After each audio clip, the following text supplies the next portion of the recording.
আসসালামু আলাইকুম সুধী দর্শক, আশা করি সবাই ভালো আছেন, সুস্থ আছেন। আপনাদের সবাইকে আন্তরিক শুভেচ্ছা জানিয়ে শুরু করছি দীপ্ত টিভি স্বাস্থ্য বিষয়ক সম্প্রচারিত আয়োজন বিআরবি হসপিটাল নিবেদিত স্বাস্থ্য কথা অনুষ্ঠানে। পুরোটা সময় জুড়ে আপনাদের সাথে রয়েছে আমি ডক্টর নাজওয়াজি নিধি। দর্শক, আজ আমরা খুবই গুরুত্বপূর্ণ একটি ভিন্নধর্মী বিষয় নিয়ে কথা বলবো।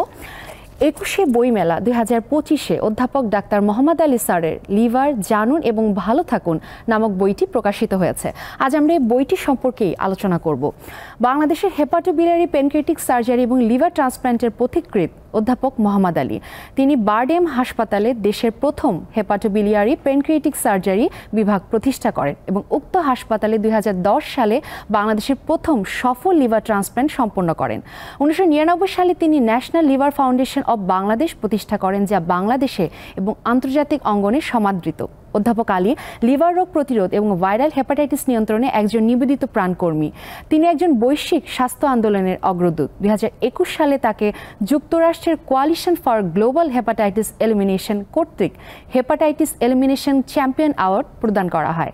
তিনি বর্তমানে চিফ কনসালটেন্ট ও বিভাগীয় প্রধান হিসেবে hepatobiliary pancreatic surgery BRB hospitals লিমিটেডে চিকিৎসা সেবা প্রদান করে যাচ্ছেন। অধ্যাপক মোহাম্মদ আলী দীর্ঘ 26 বছরের লিভার রোগের প্রতিরোধ চিকিৎসা অভিজ্ঞতার আলোকে লিভার জানুন এবং ভালো থাকুন বইটি লিখেছেন। এখন আমরা স্যারের সাথে বইটি নিয়েই কথা বলবো। আসসালামু আলাইকুম স্যার, আপনাকে স্বাগত জানাচ্ছি আমাদের আজকের অনুষ্ঠানে। আপনি কেমন আছেন? ভালো, ওয়ালাইকুম সালাম, ভালো আছি। জি স্যার, আপনি যে বইটি লিখেছেন আপনার লিভার ভালো এবং জানুন এবং ভালো থাকুন এই বিষয়টি সম্পর্কে লিখেছেন। স্যার, অনেক আসলে বইটি সম্পর্কে অনেকেই পড়েছেন, আমি নিজেও বইটি সম্পর্কে পড়েছি। বইটি নিয়ে আজ আমরা এখন কথা বলবো। শুরুতে আপনার কাছে যেটা প্রশ্ন, আপনার এই যে আপনি লিভার নিয়ে লিখেছেন, এটা আমরা জানি খুবই গুরুত্বপূর্ণ একটা অঙ্গ আমার শরীরে। তো আপনার এই বইটি লেখার অনুপ্রেরণাটা আপনি কিভাবে পেলেন? ধন্যবাদ ডাক্তার নিবিতি। আমি একজন liver surgeon, liver hepatobiliary pancreatic এবং লিভার ট্রান্সপ্লান্ট সার্জন। দীর্ঘদিন ধরে এই পেশায় নিয়োজিত, বিদেশে কর্মরত ছিলাম, দেশেও আছি। আমি এই লিভার রোগের শেষ চিকিৎসা হিসাবে বিভিন্ন ধরনের চিকিৎসা করে থাকি, যেমন লিভার ক্যান্সার অথবা প্যানক্রিয়াটিক ক্যান্সার, গলব্লাডার ক্যান্সার এবং সিরোসিস হলে লিভার ট্রান্সপ্লান্ট।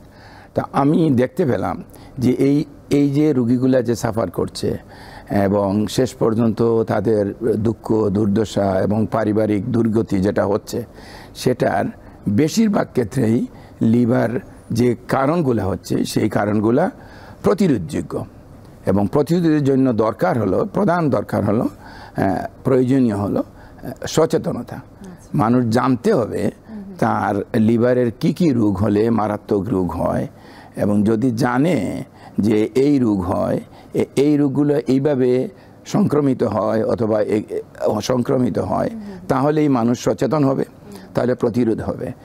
এটা তো সবাই জানে যে সবচেয়ে বড় উপায় হলো প্রতিরোধ করা। যে কোনো রোগ যদি প্রতিরোধ করা যায়, তাহলে যেহেতু বেশিরভাগ রোগী 70 থেকে 80% রোগী প্রতিরোধযোগ্য লিভারের, তাই সেই প্রতিরোধের জন্য মানুষকে সচেতনতা সৃষ্টির জন্য। আর আরেকটা জিনিস, যদি তার রোগটা হয়েও যায়, যদি রোগ হয়ে যায় তো সেটা প্রাথমিক পর্যায়ে নির্ণয় কিভাবে করবে, আর যদি প্রাথমিক পর্যায়েও নির্ণয়ের পরে সে এটা চিকিৎসা না করাতে পারে, তাহলে যে সময় জটিল অবস্থায় যাবে, সেই জটিল অবস্থায় কি করা যায়, কি অবস্থা করা যায়। আর এই লিভার রোগের চিকিৎসা যেগুলো আছে, বেশিরভাগ ক্ষেত্রেই আছে সার্জারি। সেই সার্জারিগুলো কিভাবে করা হয় এবং এই সার্জারিগুলোর আউটকাম কি, এবং সবশেষে সব লিভার রোগের শেষ চিকিৎসা হিসাবে আছে লিভার ট্রান্সপ্লান্ট বা প্রতিস্থাপন। তাই প্রতিস্থাপনে যদি তার করতে হয় শেষ পর্যায়ে, তাহলে সে কোন পর্যায়ে আসলে লিভার প্রতিস্থাপন বা ট্রান্সপ্লান্ট করবে, এবং কিভাবে একটা ট্রান্সপ্লান্ট করা হয়, এবং ট্রান্সপ্লান্ট পরবর্তীতে সে কিভাবে জীবন যাপন করলে সেই নিরাপদ থাকবে, সে দীর্ঘ জীবন যাপন করতে পারবে। এই উদ্দেশ্যেই সাধারণ মানুষকে অবহিত করার জন্য, এই সমস্ত দিক অবহিত করার জন্য আমি বইটা লিখেছি। স্যার সবাই জানে আসলে লিভার খুবই গুরুত্বপূর্ণ একটা অঙ্গ, কিন্তু এর মাঝে কি কি রোগ হতে পারে সেগুলো হয়তো অনেকেই জানে না। তো আপনার বইটি থেকে অবশ্যই আমার সাধারণ মানুষ যারা আছে বা রোগী যারা আছে তারা কিছুটা হলেও সচেতন হবে, এবং খুবই তথ্যবহুল একটা বই। আমি বইটি পড়েছি স্যার, এই কারণে আজকে আমরা এই বইটি নিয়ে কথা বলছি। স্যার আপনি এই বইটি লিখেছেন, তো এই বইটি লিখতে আপনার কতদিন সময় লেগেছে? এটা আমি বেশিরভাগ লিখেছি, আগের থেকেই আমার ইচ্ছা ছিল বইটা লিখবো, কিন্তু সময় এবং সুযোগ পাচ্ছিলাম না। তো ম্যাক্সিমাম সুযোগ আমি পাই করোনাকালীন সময়, করোনা পিরিয়ডে। আমি যে সময় বাসাতেই থাকতাম, প্রায় 3 থেকে 3.5 মাস আমি বাসার থেকে বের হই নাই, তখন আমি বসে বসে এই বইগুলো এই বইয়ের এক একটা চ্যাপ্টার আমি লিখেছি। লিখে তারপরে এটা হোয়াটসঅ্যাপ করে আমার যে অ্যাসিস্ট্যান্ট আছে তার কাছে আমি পাঠাতাম, সে টাইপ করে কম্পিউটার করে এটা ঢোকাতো। এইভাবে সময় ধরে আপনি লিখেছেন। এই করোনাকালীন সময়ই আমাকে এই সুযোগটা করে দিয়েছিল। স্যার এই যে বইটিতে লিখেছেন, বইটি আমরা জানি অনেক তথ্যবহুল, আমাদের রোগী যারা পড়েছেন তারা ইতিমধ্যে জানেন, আমিও পড়েছি, অনেক তথ্যবহুল একটা বই। তো এই যে তথ্যগুলো আপনি সংগ্রহ করেছেন, এই গবেষণার জন্য এই তথ্যগুলো সংগ্রহটা আপনি কিভাবে করেছেন? তথ্যগুলো একটা হলো আমার যে এক্সপিরিয়েন্স, বিদেশে আমি কুইন্সল্যান্ড লিভার ট্রান্সপ্লান্ট বিভিন্ন জায়গায় কাজ করেছি, কিয়োটো ইউনিভার্সিটিতে কাজ করেছি এবং বাংলাদেশেও কাজ করেছি। একটা প্রথম আসছে আমার অভিজ্ঞতা, বাস্তব অভিজ্ঞতা। আর দ্বিতীয় হলো যে সময় বিভিন্ন ধরনের ডাটা যেগুলো নেওয়ার দরকার হয় সেগুলো আমি ম্যাক্সিমাম বিশ্ব স্বাস্থ্য সংস্থা বা ওয়ার্ল্ড হেলথ অর্গানাইজেশনের যে স্ট্যাটিস্টিক্সগুলো আছে, আমি যা মনে করি এটা মোস্ট রিলায়েবল, ওই ডাটাগুলোই আমি নিয়েছি। তাছাড়া ওয়ার্ল্ড হেপাটাইটিস অ্যালায়েন্স জেনেভা, যেটা আমরা সদস্য, লিভার ফাউন্ডেশন এটার সদস্য, সেটার ডাটা নিয়েছি। Coalition for global hepatitis elimination USA, তাদের ডাটা নিয়েছি। আর বাংলাদেশের বেলায় আমি গণপ্রজাতন্ত্রী বাংলাদেশ সরকারের যে ডিজি হেলথ থেকে যে হেলথ বুলেটিন প্রকাশিত হয়, সেই বুলেটিন থেকেই আমি ডাটাগুলো নিয়েছেন। স্যার এই বইটিতে আমরা দেখেছি, যারা পড়েছেন তারা তো ইতিমধ্যে জানেন, কিন্তু যারা পড়েনি আমরা তাদের উদ্দেশ্যে বলতে চাই, এখানে অনেক রকম আপনি কন্টেন্ট বা সাবজেক্ট ব্যবহার করেছেন, অনেক ধরনেরই সাবজেক্ট আছে। দর্শক, আমি আপনাদের উদ্দেশ্যে দেখাতে চাই যে স্যার অনেক রকমের লিভারের রোগ এবং কিছু অপারেশন সবকিছু সম্পর্কে বিস্তারিত লিখেছেন। যারা পড়েননি স্যার তাদের উদ্দেশ্যে আমি আপনার কাছ থেকে জানতে চাই, এর মধ্যে কি কি কন্টেন্ট, কি কি সাবজেক্ট বা কি কি বিষয়বস্তু আপনি লিখেছেন, বিস্তারিত একটু স্যার আমাদের দর্শকদের বলবেন। কন্টেন্ট বলে আমি প্রথমে যেটা করেছি, আমি বুঝতে পারি যে মানুষের লিভার এই অঙ্গ সম্বন্ধে ধারণা অনেক কম। তাই প্রথমেই আমি যেটা করেছি, যেটা লিভারটা কি, কোথায় তার অবস্থান এবং কি কি ফাংশন আছে, সেই জিনিসটা আমি মানুষকে প্রথমে লিভার সম্বন্ধে একটা আইডিয়া দেওয়ার চেষ্টা করেছি, যেন মানুষ যেন লিভার কি, এর ফাংশন কি, কোথায় তার অবস্থান, এটা আমি একটা দেওয়ার চেষ্টা করি, শর্ট ব্রিফিং। এরপরেই আমি চলে গেছি বিভিন্ন ধরনের সাধারণ রোগ, অনেকগুলো রোগ আছে। তো সাধারণ রোগ যেগুলো কমন ডিজিজ, যেগুলো মানুষকে আক্রান্ত করছে, সেইগুলো সম্বন্ধে আমি এসে গেছি। এর মধ্যে প্রথমেই আসছে হেপাটাইটিস, বিশেষ করে ভাইরাল হেপাটাইটিস। ভাইরাল হেপাটাইটিসের মধ্যে আছে hepatitis A, B, C, D, E। এরপরেও আসে এখন ফ্যাটি লিভার থেকে সৃষ্ট নন অ্যালকোহলিক স্টিয়াটো হেপাটাইটিস। এরপরে আছে অ্যালকোহলিক হেপাটাইটিস বা মদ্যপানজনিত হেপাটাইটিস।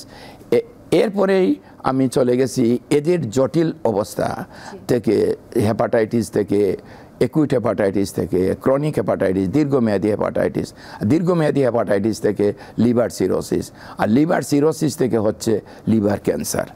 তো এই বিভিন্ন স্টেজে মানুষ যাতে একটা আইডিয়া পেতে পারে যে কিভাবে, যেমন হেপাটাইটিস বি ভাইরাস অথবা সি ভাইরাস কিভাবে তার সংক্রমিত হচ্ছে, অথবা ফ্যাটি লিভার থেকে তার লিভারটা কিভাবে আক্রান্ত হচ্ছে এবং কিভাবে এর প্রতিরোধ করা যায়, কিভাবে এটা প্রাথমিক পর্যায়ে চিকিৎসা করা যায়, সেটা আমি দিয়েছি। এরপরেই চলে গেছে যে জটিল অবস্থাগুলো এসে গেল, লিভার থেকে লিভার ক্যান্সার হয়ে গেল। লিভার ক্যান্সার যদি হয় তাহলে তার কি কি চিকিৎসা আছে, এবং যদি সার্জারি করতে হয়, সার্জারি তো লিভার ক্যান্সারের জন্য 2 ধরনের সার্জারি আছে। একটা হলো গিয়া হয় এটাকে লিভার রিসেকশন বা লিভারের যে অংশ ক্যান্সারে আক্রান্ত সেটাকে আপনি কেটে ফেলে দিবেন, আর না হয় লিভার প্রতিস্থাপন বা ট্রান্সপ্লান্ট করবেন। তো লিভার রিসেকশন যদি করতে হয় তাহলে কখন আপনার রিসেকশনের দরকার হবে এবং রিসেকশনই বা কীভাবে করে, এবং রিসেকশন পরবর্তী আপনি কিভাবে আপনার জীবনযাপন হবে, কিভাবে আপনি সুস্থ থাকবেন। আর আরেকটা বললাম যেটা ট্রান্সপ্লান্টও যদি দরকার হয় তাহলে আপনি কখন ট্রান্সপ্লান্টের জন্য যাবেন, কিভাবে আপনার ট্রান্সপ্লান্টটা করা হয় এবং ট্রান্সপ্লান্ট পরবর্তী আপনি জীবন কীভাবে কাটাবেন। এরপরেও একটা দিক দেখেছি আমার দীর্ঘ 25 বছরের অভিজ্ঞতায়, মানুষের অনেক রকমের লিভার রোগ সম্বন্ধে জিজ্ঞাসা থাকে, প্রশ্ন থাকে। এটা কিভাবে হয় স্যার, এটা কিভাবে হয়, এটা কীভাবে হয়। তো এই প্রশ্নর উত্তরগুলো আমি মানুষের জিজ্ঞাসিত প্রশ্নগুলো আমি কালেক্ট করেছি, কি কি প্রশ্নগুলো দীর্ঘদিন ধরে মানুষ করছে একজন চিকিৎসককে। আর আমি তো একটা জটিল অবস্থার মধ্যে প্রথমে একদিকে চিকিৎসা করি, তারপরে সার্জারি করি। তো এই জিজ্ঞাসিত প্রশ্নগুলোর উত্তরই আমি দিয়েছি। বি রোগীরা কি প্রশ্ন করে, সি রোগীরা কি প্রশ্ন করে, একটা লিভার সিরোসিস রোগী কি প্রশ্ন করে, লিভার ক্যান্সার রোগী কি প্রশ্ন করে, একটা লিভার ট্রান্সপ্লান্ট রোগী কি আমাদের কাছ থেকে জানতে চায়। স্যার, আমরা এই বইটি সম্পর্কে আপনার কাছ থেকে অনেক কিছু জানলাম। আপনি কিভাবে অনুপ্রেরণা পেলেন, কতদিন লেগেছে, আপনি কি কি বিষয় নিয়ে লিখেছেন, সবকিছু আমরা মোটামুটি বিস্তারিত জানলাম। খুব কমন কিছু রোগ আছে যেটা আমাদের রোগীদের অনেক বেশি প্রশ্ন থাকে, আপনি লিখেছেন বইটিতে। তাও আমি জানতে চাচ্ছি হেপাটাইটিস বি এবং সি সম্পর্কে আপনি মাত্রই বললেন বিরতির আগে, তো বি সি সম্পর্কে একটু আমাদের দর্শকদের বিস্তারিত বলেন, যেহেতু এটা খুবই কমন একটি রোগ, মানে অনেক মানুষেরই আসলে এই রোগটি হয়ে থাকে। হেপাটাইটিস বি এবং সি সম্পর্কে আপনার কাছ থেকে একটু জানতে চাচ্ছি।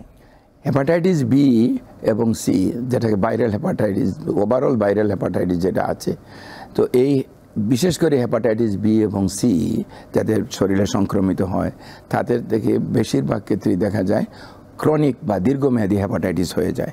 আর এটার থেকেই লিভার সিরোসিস এবং লিভার ক্যান্সার হয়ে থাকে। লিভার ক্যান্সারের প্রায় 80% কারণ হচ্ছে এই হেপাটাইটিস বি এবং সি। আর লিভার ক্যান্সার পৃথিবীতে 3য় ক্যান্সারজনিত মৃত্যুর কারণ, বাংলাদেশেও তাই। তাই এই যে দুটা ভাইরাস, এটা সাধারণত রক্তের উপাদানের মাধ্যমে সংক্রমিত হয়। যেমন একজনের রক্ত দেওয়া হলো, রক্ত সঞ্চালিত হলো, সেই রক্তের মধ্যে হেপাটাইটিস বি এবং সি ছিল, টেস্ট পরে করা হয় নাই অথবা প্রপারলি টেস্ট হয় নাই, তাহলে সংক্রমিত হয়ে যাবে। আরেকটা হলো একই সুইয়ের ব্যবহার যদি হয় তাহলে সংক্রমিত হবে একজন। আরেকটা হেপাটাইটিস বি, যদি গর্ভবতী মায়ের হেপাটাইটিস বি থাকে তাহলে তার সন্তানের এই ভাইরাস সংক্রমিত হতে পারে। যদি ওনার এটা সংক্রমণের উপর নির্ভর করে, প্রায় 10 থেকে 90-95% পর্যন্ত এটা সংক্রমিত হতে পারে। আর আরও অন্যান্য কারণ আছে, যেমন একই যদি সুইয়ের মাধ্যমে নাক ছিদ্র করা, কান ছিদ্র করা হয়, টাটু করা হয়, তাহলে হতে পারে। আরও হয় যেমন ডায়ালাইসিস, রোগী ডায়ালাইসিস, কিডনি ফেলিয়ারের রোগী ডায়ালাইসিস নিতে গেল, তখন ওই ডায়ালাইসিসের যন্ত্রপাতির থেকে অথবা আগের রোগীর হয়তো হেপাটাইটিস বি এবং সি সংক্রমিত ছিল, তা হতে পারে। আরও কয়টা রোগী আছে যেমন থ্যালাসেমিয়া অথবা হিমোফিলিয়া, এদের কি হয়, বারবার ব্লাড ট্রান্সফিউশনের দরকার হয়। গ্রামে গঞ্জে যেখানে তার প্রয়োজন সেখানে সে ব্লাড নিয়ে নেয়। এতে গিয়ে দেখা যায় যে তার জীবন রক্ষাকারী, এটা না দিলে সে বাঁচতে পারে না। তখন দেখা যায় হয়তো আনস্ক্রিন, আনটেস্টেড, ঠিকমতো প্রপারলি টেস্টিং না, ব্লাড দিয়ে দেওয়া হয়েছে। এখন থ্যালাসেমিয়া ছিল, সঙ্গে তার হেপাটাইটিস বি এবং সি ধরা পড়েছে। আমি এমন রোগী পেয়েছি হেপাটাইটিস বি এবং সি দুটাই তার শরীরে সংক্রমিত হয়ে গেছে। সাধারণত এইভাবেই এই হেপাটাইটিস বি এবং সি মানুষের শরীরে সংক্রমিত হয়। আর দেখেই তো যাচ্ছে যে এই যে কারণগুলো বললাম সেগুলো যদি একজন সতর্ক হয় তাহলে এটা প্রতিরোধ করতে পারে। আরেকটা দিক হলো হেপাটাইটিস বির বেলায় কার্যকরী ভ্যাকসিন আছে। এই ভ্যাকসিনটা যদি নেওয়া হয় তাহলে কোনো কারণে কোনো ভাইরাস যদি সংক্রমিত হতেও পারে, তাহলে তার এই ভ্যাকসিনের কারণে প্রতিরোধের ব্যবস্থার জন্য এটা সংক্রমিত হতে পারে না। আমাদের দর্শকদের জন্য এটা খুবই গুরুত্বপূর্ণ স্যার একটা তথ্য, যে ভ্যাকসিনের ব্যবহারটা এই ক্ষেত্রে খুবই গুরুত্বপূর্ণ, তাহলে তারা হেপাটাইটিস থেকে অনেকাংশে হয়তো বেঁচে যেতে পারবে, যেটা আমাদের আসলে মানুষের সচেতনতার অভাবে জানেন না বা এটা ব্যবহারও করেন না। স্যার, আপনি এই বইটিতে বাইল ডাক্ট, পেনক্রিয়াস এবং লিভারের কিছু গুরুত্বপূর্ণ অপারেশনের কথাও লিখেছেন। স্বাভাবিকভাবে রোগীরা হয়তো বা যদি রোগের কথাও জানে, অপারেশনের কথা হয়তো বা অতটা জানেন না। স্যার, এই ব্যাপারে একটু বিস্তারিত বলবেন। একটা লিভার এর সাথে অনেকগুলো অঙ্গ সম্পৃক্ত থাকে। লিভারের সাথে যেমন পিত্তনালী বা বাইল ডাক্ট থাকে, গল ব্লাডার থাকে, লিভারের সাথে সম্পৃক্ত আছে পেনক্রিয়াস। তো এই সমস্ত অঙ্গের সম্বন্ধেও মানুষের ধারণাটা অনেকটা কম। আর এই সমস্ত রোগের দেখা গেছে বেশিরভাগ ক্ষেত্রেই বিভিন্ন স্টেজে গিয়ে সার্জারির প্রয়োজন হয়। যেমন গল ব্লাডারের টিউমার যদি ক্যান্সার হয় তাহলে সার্জারি হয়, বাইল ডাক্টের টিউমার বা ক্যান্সার হলে সার্জারি হয়, পেনক্রিয়াসের জন্য ক্যান্সার যদি হয় তা সার্জারির প্রয়োজন হয়। তো এই যে অন্যান্য রোগ আছে যেগুলোর জন্য সার্জারির প্রয়োজন হয়। তো আমার অভিজ্ঞতাতে আমি দেখলাম যে প্রথম কথা হলো এই সমস্ত অঙ্গ সম্বন্ধে মানুষের ধারণাটা কম, আর এই অঙ্গের যে সমস্ত রোগ হয় সেই রোগ সম্বন্ধেও ধারণা কম। আর বেশিরভাগ ক্ষেত্রে ধারণা কম থাকার জন্য এই সমস্ত রোগ বেশিরভাগ ক্ষেত্রে দেখা যায় জটিল অবস্থা ডায়াগনোসিস হয়। যে সময় জটিল অবস্থা ডায়াগনোসিস হয় তখনই বিভিন্ন ধরনের সার্জারির প্রয়োজন হয়, এবং সার্জারিগুলোও আবার জটিল। তো এই প্রত্যেকটা সার্জারি সম্বন্ধে কখন সে এই সমস্ত রোগ এই অঙ্গগুলোরও liver, gall bladder, bile duct, প্যানক্রিয়াসের রোগগুলো কীভাবে প্রতিরোধ করবে, এবং এদের মধ্যে কোনো রোগ যদি হয় তাহলে সাধারণ যেগুলো রোগ আছে যদি সেগুলো প্রতিরোধ কীভাবে করবে, আর যদি প্রতিরোধ নাই হয় তাহলে কারো যদি আক্রান্ত হয় তাহলে কিভাবে প্রাথমিক পর্যায়ে ডায়াগনোসিস করবে, আর যদি প্রাথমিক পর্যায়ে ডায়াগনোসিস না যদি হয় তাহলে জটিল অবস্থায় ডায়াগনোসিস হলে কী ধরনের অপারেশন বা সার্জারি করা হয় এবং কিভাবে করা হয়, এবং এই অঙ্গের সার্জারিগুলোরও ফলাফল বা আউটকাম কি, সেগুলো আমি খুব সংক্ষেপে বর্ণনা করতে চেয়েছি যাতে মানুষ ধারণা পেতে পারে এই সমস্ত অঙ্গের অপারেশন এবং সার্জারি সম্বন্ধে। সবশেষে আমি শেষ চিকিৎসা লিভার ট্রান্সপ্লান্ট সম্বন্ধে আমি 3টা চ্যাপ্টার এখানে লিখেছি। একটা যে বিশেষ করে কোন স্টেজে কোন অবস্থাতে একটা লিভার ট্রান্সপ্লান্ট করা হয়, কিভাবে করা হয়, আর যে কোনো জন লিভার ট্রান্সপ্লান্টের পরবর্তী জীবনটাই হলো আসল। সে কিভাবে লিভার ট্রান্সপ্লান্ট পরবর্তী জীবনযাপন করলে সুস্থভাবে দীর্ঘদিন বেঁচে থাকতে পারবে, সেই উদ্দেশ্যেই আমি বিভিন্ন সংক্ষেপে আমি তুলে ধরার চেষ্টা করেছি, যাতে সাধারণ মানুষ এই এতটুকু একটা কনসেপ্ট পেতে পারে, আইডিয়া পেতে পারে যে এটা হলে আমাকে এই করতে হবে এবং এটা করলে এর ফলাফল এটা অলরেডি বলা হয়েছে, আমি এটার আউটকাম কি। তাই যাতে পরিষ্কার একটা কোনো মানুষ যাতে এই বইটা পড়ে কোনো বিভ্রান্তির সৃষ্টি না হয়। আর আমি বলেছি যেটা আমি স্ট্যান্ডার্ড ফিগারগুলো, ডাটাগুলো আমি নিয়ে আসছি, পার্সেন্টেজগুলো আনছি, ইনসিডেন্স, প্রিভ্যালেন্স, আউটকাম, এগুলো ইন্টারন্যাশনালি যেগুলো বিশেষ করে ওয়ার্ল্ড হেলথ অর্গানাইজেশনের থেকে যে পাবলিকেশনগুলো আছে সেই ডাটাগুলো আমি নিয়েছি, যাতে কোনো রকম বিভ্রান্তির সৃষ্টি না হয়। জি স্যার, আপনি মাত্রই লিভার ট্রান্সপ্ল্যান্টের কথা বললেন। আমরা জানি সবাই যে আপনি বাংলাদেশের প্রথম সফল লিভার ট্রান্সপ্ল্যান্টের প্রতিক্রিয়া, আপনি প্রথমেই এইটা চালু করেছেন বাংলাদেশে। স্যার, লিভার ট্রান্সপ্ল্যান্টের ব্যাপারে আপনি কিছুটা বলেছেন, কিন্তু আমরা একটু বিস্তারিত জানতে চাচ্ছি যেন এটা সাধারণ মানুষের জন্য বোধগম্য হয়। এটা আসলে যদি কারো লিভার ট্রান্সপ্ল্যান্ট হয় সেক্ষেত্রে আসলে পরবর্তীতে রোগীরা কিভাবে জীবনযাপন করবেন, একটু সংক্ষেপে আমাদের দর্শকদের উদ্দেশ্যে বলবেন। প্রথমে হলো লিভার ট্রান্সপ্লান্টের আমি প্রথমে বলি যে একটা লিভার ট্রান্সপ্লান্ট কখন করা হচ্ছে, যে সময় লিভার রোগের শেষ পর্যায়ে, end stage liver disease, liver cirrhosis অথবা ক্যান্সার সাধারণত এটা। তো এটা আমি বলবো যে ট্রান্সপ্লান্ট হয়ে গেল, একটা চ্যাপ্টারের এন্ড হলো, আর ট্রান্সপ্লান্ট পর সাফারিংয়ের এন্ড হলো, কিন্তু ট্রান্সপ্লান্টের পরে কিন্তু আরেকটা চ্যাপ্টারের শুরু হলো। এখন ট্রান্সপ্লান্ট পরবর্তী সে যদি ঠিক মতো রেজিমেন্টের লাইফস্টাইল যেটা আছে একটা প্রটোকল অনুযায়ী যদি সে ফলো না করে, একজন মনে করেন নেশার জন্য অথবা একজন মদ্যপানের জন্য তার লিভার ট্রান্সপ্লান্ট করা হলো, পরবর্তীতে সে প্রথমেই একটু ভালো লাগলো, সে বললো যে আমি তো আমার শরীরে তো নতুন লিভার আসছে, আমি আবার আমার আগেরটা হ্যাবিট আরম্ভ করে দিব, তাহলে তো আবার শীঘ্রই হয়ে যাবে। সে ঔষধপত্র ইমিউনোসাপ্রেসিভ ঔষধ ব্যবহার করতে হয়, সে এগুলো বন্ধ করলো আমি তো এখন সম্পূর্ণ সুস্থ, দিনে রাতে কাজ করতে পারি, আগে আমার পেটে পানি জমতো, এটা অন্য এখন আমার কিছুই নাই, আমি কোনো লাইফস্টাইল একদম বাদ দিয়ে দিল, ঔষধ ব্যবহার বাদ দিয়ে দিল, অন্যান্য জিনিস যেগুলো করতে আরম্ভ করলো, প্রথমেই আসবে তার লাইফস্টাইল মডিফিকেশনটা। বইটিতে আপনি আরেকটা জিনিস খুব লিখেছেন, যেহেতু আমাদের সময় স্বল্পতার কারণে আমরা অনুষ্ঠানের শেষের দিকে চলে আসছি, আপনি এই বইটিতে আমাদের বিশেষজ্ঞ ডক্টরদের বা চিকিৎসকদের উদ্দেশ্যে আপনি একটা আহ্বান জানিয়েছেন, এ ব্যাপারে একটু কিছু বলুন। আমি একজন চিকিৎসক হিসাবে মনে করি চিকিৎসক দু ধরনের হতে পারে, একজন জেনারেল প্র্যাকটিশনার, একজন স্পেশালিস্ট। জেনারেল প্র্যাকটিশনার হোক আর স্পেশালিস্ট হোক, যে রোগটা চিকিৎসা করছেন সেই রোগটা উনার তো জ্ঞানটা আছে যে এই রোগটার প্রতিরোধক ব্যবস্থা কি আছে, তাহলে সঙ্গে সঙ্গে উনি একটু, যেমন একজন, আমি এক্সাম্পল স্বরূপ বলি, একজন হেপাটাইটিস বি রোগীকে একজন জেনারেল ফিজিশিয়ান চিকিৎসা করছেন, উনি একটু বলবেন যে আপনার তো হেপাটাইটিস বি হয়েছে, আপনি আপনার ওয়াইফ, আপনার সন্তানদের, আপনার আত্মীয় স্বজন থেকে একটু টেস্ট করাইয়েন এটা আছে কিনা। এই কথাটা যদি বলেন যে তখন টেস্ট করলে কি হবে, বলে যে টেস্ট করলে পজিটিভ হলে আপনি চিকিৎসা নিয়েন, আর যাতে না হয় তাদেরকে তো সতর্কতা ব্যবস্থা নিয়েন, একটু ভ্যাকসিন নিয়েন। এই যে কথাগুলো বললাম উনি বললেই এটা অনেকটা রক্ষা হয়ে গেল, আর না বললে কিন্তু ঠিক বিপরীতটা হলো, তারা সাফার করবে। তখন একদিন এই রোগী বলবে যেন ডাক্তার সাহেব তো আমাকে কিছু বললেন না।